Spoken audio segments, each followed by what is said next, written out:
이제 이번에 할 도구는 요 스케일 도구입니다. 스케일 도구. 크기를 키워주는 도구인데 이 도구는 이제 마찬가지로 이동이나 회전했을 때 하고 마찬가지 규칙이 적용이 돼요. 이렇게 갖다 대면 뜨는 애가 있고 안 뜨는 애가 있어요. 그러니까 선에다 갖다 대보면 안 떠요. 근데 면에 갖다 대면 면에 대면은 뜹니다. 이렇게. 그럼 이제 클릭을 하면 걔가 떠요. 입체에서도 보면 면에서는 뜨죠. 여기서도 잘 움직여 보면 이렇게 뜹니다. 이렇게. 그래서 이제 그럴 때 쓰면 되고, 실제로 이제 이 도구는 물체의 크기를 키운다 줄인다라는 도구예요. 키우고 줄이는 도구인데, 한번 선을 먼저 선택하고 스케일 명령어를 눌러보면 작동이 안 됩니다. 그러니까 선을 크게 만든다라는 개념은 사실 없는 거죠. 선이 뭐 두꺼워지는 게 아니다 보니까. 근데 면을 누르고 스케일 도구를 눌러보면 요 테두리 부분에 점들이 나와요. 점들이 나오거든요. 이 점들을 마우스로 올려보면 이렇게 빨갛게 색이 바뀌는데, 모서리 부분에 클릭을 하고 옮겨보면은 이렇게 늘어납니다. 늘어나는데 컨트롤 키를 한번 눌렀다 떼면 요 기준점의 위치가 바뀌어요. 반대쪽을 기준으로 늘어나죠. 한 번 더 눌렀다 떼면은 가운데를 기준으로 사방으로 동일하게 늘어나요. 그리고 이제 그 우측 하단에 있는 창을 보시면은 기준값이 뭐냐라고 하면 배율이에요. 비율. 그러니까 현재 크기의 1.2배 늘리는 거예요. 1.2 엔터 하면 1.2배가 늘어나요. 그러니까 쓰는 방법 보시면 이렇게 됩니다. 어느 쪽에 있는 꼭지점을 눌러주면 되는데 모서리 쪽을 누르면 양쪽이 다 늘어나요. 가로 세로가 다 늘어난다고요. 근데 이걸 늘릴 때도 컨트롤 키를 한번 눌러주면 반대쪽 모서리를 기준으로 한쪽 방향으로 늘려줄 거냐, 한 번 더 눌렀다 떼면 가운데를 기준으로 양쪽 방향으로 늘려줄 거냐예요. 그래서 요거를 잘 기억하고 쓰셔야 되고, 상황에 따라서 가운데를 기준으로 늘려야 될 경우도 있고요. 어떤 경우는 한쪽 방향으로만 늘리는 게 편할 때도 있어요.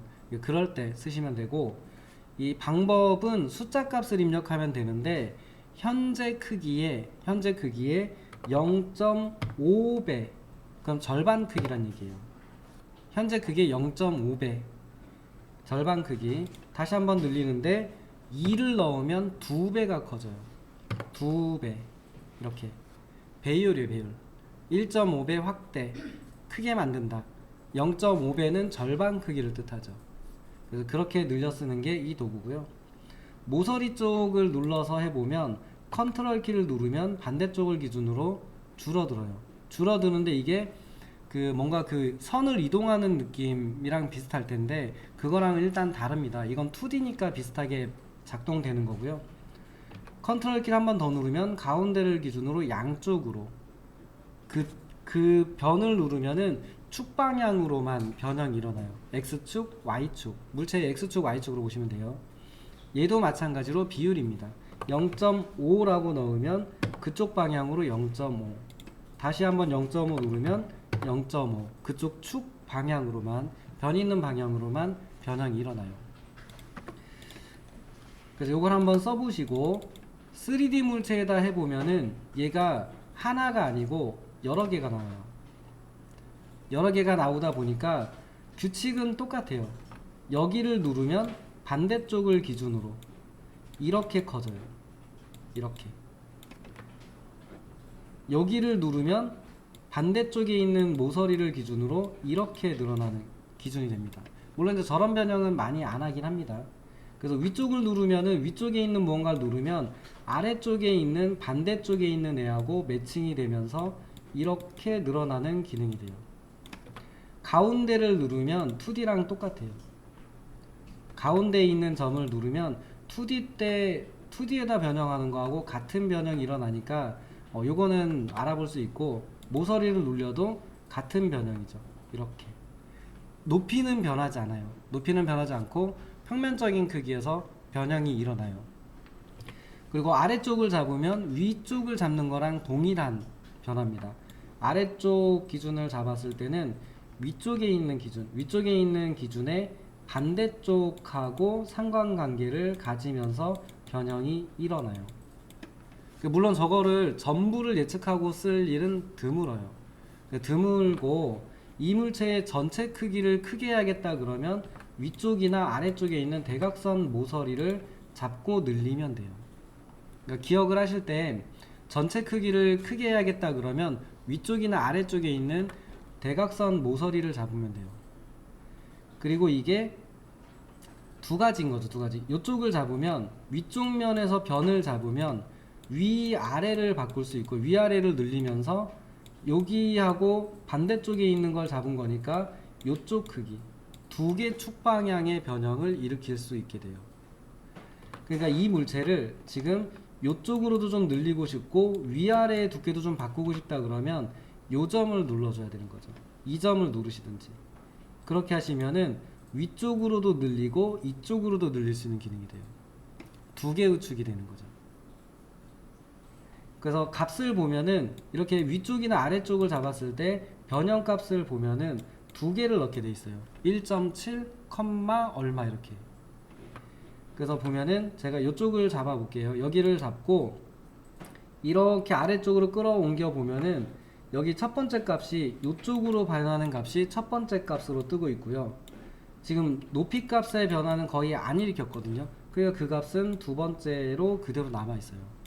그래서 이제 이쪽으로 두 변을 늘릴 건데 요렇게 늘릴 건데 이쪽으로는 1.5배 위쪽으로는 0.5배 이렇게 낮춰서 그러니까 원래 크기가 이만했는데 이쪽으로는 1.5배 길이 위아래는 0.5배 크기 이렇게 하고 싶다 그러면 1.5, 0.5 이렇게 넣어주시면 변형이 일어난 거죠. 그러니까 이쪽 방향으로는 1.5배 늘어난 거고 위아래로의 변화는 0.5만큼 그러니까 실제 크기의 절반만큼 변형이 일어난 겁니다. 그러니까 지금처럼 두 개 값을 동시에 바꾸는 거는 좀 익숙해지시면 하시고 지금처럼 바꾸고 싶다 그러면 이쪽으로 1.5 그리고 위아래로 바꾸는 값을 0.5 이렇게 두 번에 바꾸셔도 충분해요. 그래서 한 번에 두 값이나 세 값을 막 바꾸려고 하지 마시고요. 한 번씩 하면 되니까 모든 점을 다 내가 바꾸는 걸 이해하려고 하지 마시고 내가 원하는 크기로 왼쪽 오른쪽 뭐 위로 아래로 이렇게 바꿀 수만 있으면 되니까 그렇게만 일단은 좀 해놓으시면 됩니다. 이제 얘를 좀 다르게 쓰는 방법을 좀 보여드릴게요. 이 스케일 도구도 이동이나 회전처럼 다른 방법으로 쓰는 경우가 많아요. 이게 그런 경우가 많은데 어떤 경우냐고 치면은 위쪽에 있는 면만 눌렀어요. 이 면만 입체적인 형상이지만 이 면만 누른 다음에 스케일 도구를 주고 줄이면 이런 형상이 되죠. 가운데를 기준으로 줄여주면 이런 형상으로 변형이 되겠죠. 그래서 실제로 이제 모델링을 하다 보면 지금 같은 형상으로 변경해서 쓸 일은 간혹 있습니다. 그러면 이제 문제는 뭐냐면 이렇게 변경해서 쓰고 싶을 때 나는 원하는 위치까지 얘가 딱 줄어드는 크기 값이 있는 상태에서 줄이고 싶을 때가 문제가 돼요. 왜냐하면 비율이잖아요. 0.8, 0.7 비율로 줄이는 거니까 요 위치까지 줄이려면 몇 배를 줄여야 되는가예요. 소수점 몇 자짜리까지가 될 수도 있잖아요. 그래서 이런 경우는 이런 식으로 가이드선을 써서 교차점 같은 걸 만들어 놓고 여기 안 생겨서 오류로 안 생겨서 여기 그냥 밖에다 그렸습니다. 그럼 이제 형상 편집에 들어가서 위쪽 면을 잡고 줄인다라고 하더라도 여기 점 스냅이 딱 걸리죠. 인터섹션이라고 교차점이 걸리잖아요. 그 요점이 될 때까지 줄여줘 라고 하면 내가 원하는 위치까지 스케일을 줄여서 쓸 수 있는 도구가 돼요. 요 기능은 가끔 쓸 일이 있어요.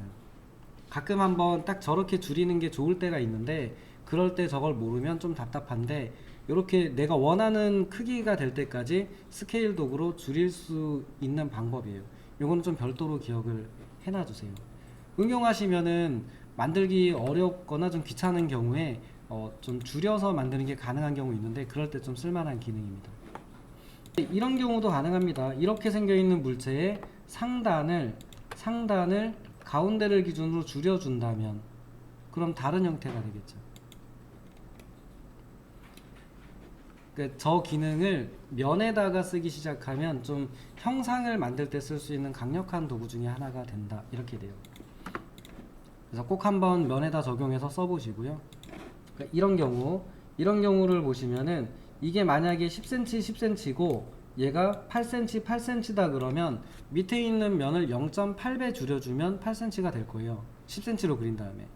근데 만약에 위에 있는 게 12cm라고 생각을 해보면 얘가 8cm로 줄여야 된대요.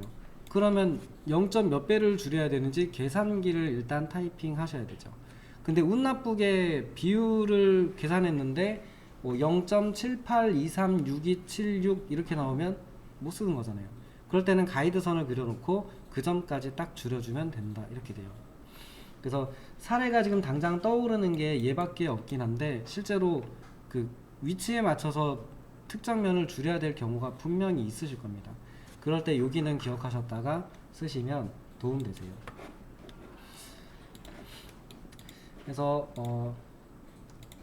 마지막으로 스케일에 있는 기능은 이쪽에 왼쪽 부분에 이제 그 컴포넌트라고 하는 곳에 가셔가지고 컴포넌트, 요거 이제 라이브러리 다운받은 거를 꺼내다 쓰고 뭐 하는 곳인데 아래쪽으로 살짝 내려가 보면은 쇼파 하나 있습니다. 쇼파. 이 쇼파를 하나 갖다 놓을게요. 카우치라고 되어 있는 쇼파인데 요거를 가져다 놓고 물체의 크기를 살짝, 크기가 정확하지 않아도 되고 어느 정도 크기만, 내가 원하는 가로 크기만 딱 맞았으면 좋겠을 때가 있어요. 여기 가로 크기가 내가 원하는 크기였으면 좋을 때가 있거든요. 그럴 때 이제 길이를 재보겠죠. 지금 이제 정확하게 재려면 요 밑에 쪽에서 재야겠네요. 이게 모서리선이 있는 데가 없어서 여기 요 끝에 있는 데서 대충 한번 재볼게요. 여기서부터 여기 끝에까지 길이가 예를 들면은 대충 2m 30인데 저게 1800이었으면 좋겠대요. 가로 길이로. 그러면 저걸 스케일로 1800이, 저 두 지점이 1800이 될 때까지 줄일 수가 있어요. 그래서 그 방법을 알아두셔야 돼요. 요 부분 이해되시죠? 상황만 이해하시면 돼요. 그러니까 지금은 이게 정확한 크기 값을 모르지만 여기서 여기까지의 크기가 현재 2000인데 여기서부터 여기까지의 크기가 1850이 될 때까지 줄이고 싶을 때가 있어요. 물론 물체를 줄였으니까 두께도 줄어들 거거든요. 두께도 줄어들 거지만 그 정도는 상관없을 때, 쓸만한 스킬입니다. 일단은 얘가 그룹으로 되어 있어야 돼요. 그룹. 스케일 도구를 쓸 것 같은데 스케일 도구를 쓰지 않고요. 요 줄자 도구를 씁니다. 네. 가이드선을 뽑는 줄자 도구가 아닌 상태에서 두 지점의 거리를 재는 거예요. 만약에 이쪽에서 여기 끝에까지의 거리를 이렇게 쟀더니 2022 정도 나오거든요. 이때 거리를 잰 다음에 1800 엔터 하시면 얘가 이렇게 물어봐요. 여기 지금 측정한 두 지점의 거리가 그러니까 1800으로 줄일 거다라고 떠요. 대충 읽어보면 그런 뜻입니다. 진짜 그렇게 할래? 라고 물어보는 거거든요. 그래서 yes 누르면 1800이 될 때까지 줄어드는데 얘만 줄어든 게 아니고 전부 다 줄어요. 그래서 이 도구로 축척을, 내가 원하는 길이가 될 때까지 축척을 줄일 땐 항상 그룹을 묶어 놓고 이 그룹 안에 들어가서 하십시오. 그러면 다른 애들은 유지가 되면서 얘만 줄어들어요. 그룹 안에 있는 애들만. 다시 테임 메저 툴로 거리를 재는 도구로 두 지점의 거리를 잽니다. 이렇게 클릭해서 잰 다음에 여기서 1500이 될 때까지 줄여볼게요. 1500 엔터 누르면 마찬가지로 리사이즈 하겠다라고 뜨죠. 그리고 yes 누르면 얘만 줄어들죠. 그리고 나서 거리를 대충 재보면 1500이 될 때까지 줄어든 걸 확인할 수 있죠. 저게 인테리어 소품이나 이런 거 다운받았을 때 내가 원하는 딱 가로나 세로 크기가 되게끔 줄이고 싶을 때가 있어요. 그럴 때 얘를 쓰시면 돼요. 근데 스케일 도구가 아닙니다. 스케일 도구가 아니고 테이프 메저 툴로 크기를 줄여서 쓸 수 있게 되어 있습니다. 물론 얘도 가이드선을 그려서 그 위치가 될 때까지 줄인다, 이런 방법 쓰시면 동일하게 쓸 수는 있습니다. 동일하게 쓸 수 있는데 이제 요 그 테이프 메저 툴 줄자 툴에 이런 기능이 들어 있기 때문에 크기를 바꾸는 기능이니까 스케일 도구랑 같이 묶어서 했으니까 같이 좀 기억을 해주시고요. 스케일 도구 정리 한번 해볼게요. 스케일 도구는 첫 번째로 크기를 줄이는데 쓰는 도구예요. 크기를 줄이는데 쓰는 도구인데 얘가 형상에다가 적용할 때, 3D 물체에다 적용할 때 하고 2D 면에다가 적용할 때 달랐어요. 그 나오는 그 스냅 그리드 줄이는 요소들이 달랐거든요. 그래서 걔네들을 잘 보고 쓰시면 되고, 방법은 배율이라고 해야 되나? 몇 배 확대한다, 축소한다 였어요. 그래서 현재 크기의 0.5배, 현재 크기의 1.5배 이런 식으로 늘려 쓰는 도구였습니다. 그리고 두 번째는 이 도구를 이 물체의 크기를 바꾸는 데만 쓰는 게 아니고 형상의 편집에서도 썼었죠. 형상 편집에서도 사용 가능했습니다. 그러니까 물체의 위쪽 면만 몇 배 작게 한다, 이런 기능에서도 쓸 수 있었으니까 이걸 좀 기억하셨다가 써주시면 모델링 할 때 도움이 돼요. 그 다음에 이걸 쓰실 때 가이드선을 같이 활용하시면 내가 원하는 위치까지 줄어드는 거를 할 수 있었죠. 요거는 쉬운 부분은 아니긴 한데 그래도 나중에 분명히 활용해야 될 때가 있을 겁니다. 그래서 요 기능도 같이 좀 기억을 해주시고, 세 번째로는 이 스케일 도구에 들어있는 기능은 아닌데 물체의 크기를 내가 원하는 크기가 될 때까지 줄여주는 기능도 있었는데, 그건 이제 테이프 메저 툴에 있었죠. 여기는 테이프 메저 툴, 저거로 가이드선을 뽑는 게 아니고 거리를 잰 다음에 숫자 값을 입력하면 그 거리 값이 될 때까지 줄어드는 도구가 되는데, 반드시 그룹을 그룹으로 묶으신 다음에 그룹 안에 들어가서 하십시오. 그래야지 걔만 줄어들어요. 안 그럼 전체가 모든 게 다 줄어들어 버려요. 그래서 여기까지가 이제 이 도구에 대한 설명이었습니다.